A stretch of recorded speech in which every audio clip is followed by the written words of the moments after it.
Vimy Ridge! The Battle of Vimy Ridge was started on Easter Monday, 1917 and continued for 3 days. After many attempted but failed attempts by the British and the French, the Canadians were sent in to capture the German-held Vimy Ridge.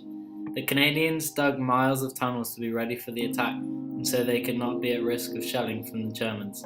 After a heavy barrage from the British artillery, the Canadians attacked with 4 divisions. Within an hour, the Canadians had taken the first 2 lines of German positions, while under the control of Arthur Currie.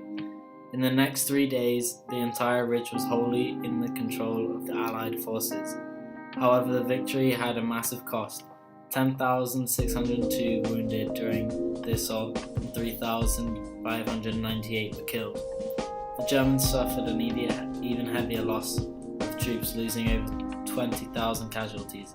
Arthur Currie was later knighted for his wartime services, and 4 Victoria Crosses were given to Private William Milne, Lance Sergeant Ellis Sifton, Captain Thane McDowell, and Private John Patterson.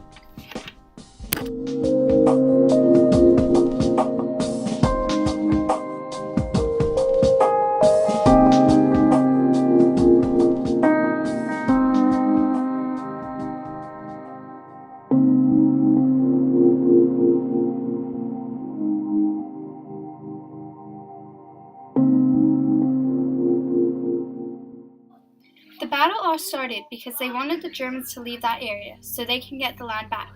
The reason the Canadians had won this battle was because the commander of the 1st Canadian Division, Arthur Currie, had studied the Allies' previous attempts and knew they needed a new one. Currie ordered aerial survey photos and they had a scale landscape built. Every rock, every bush, every tree, every bump, every hole was duplicated. A battle plan was developed. During the mobilization of the troops in World War I, it was a slow and painful journey.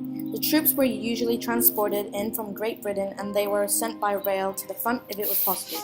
However, the conditions overall were horrible, and the survivors would suffer from all the injuries that were common at that time.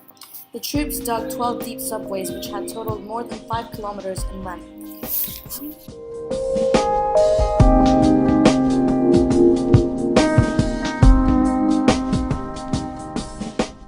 The Battle of Vimy Ridge was a great military accomplishment.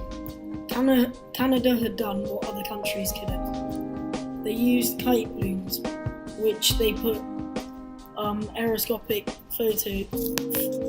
photography mechanisms on, and they sent them high above the ridge to take aerial photos which showed German positions. They also used another tactic which is known as sound ranging, which was used to pinpoint and destroy enemies' big guns so they could destroy them. The Canadians also used a technique called sound ranging, in which they'd place microphones in no man's land so they could pinpoint and hear enemy big guns and then destroy them.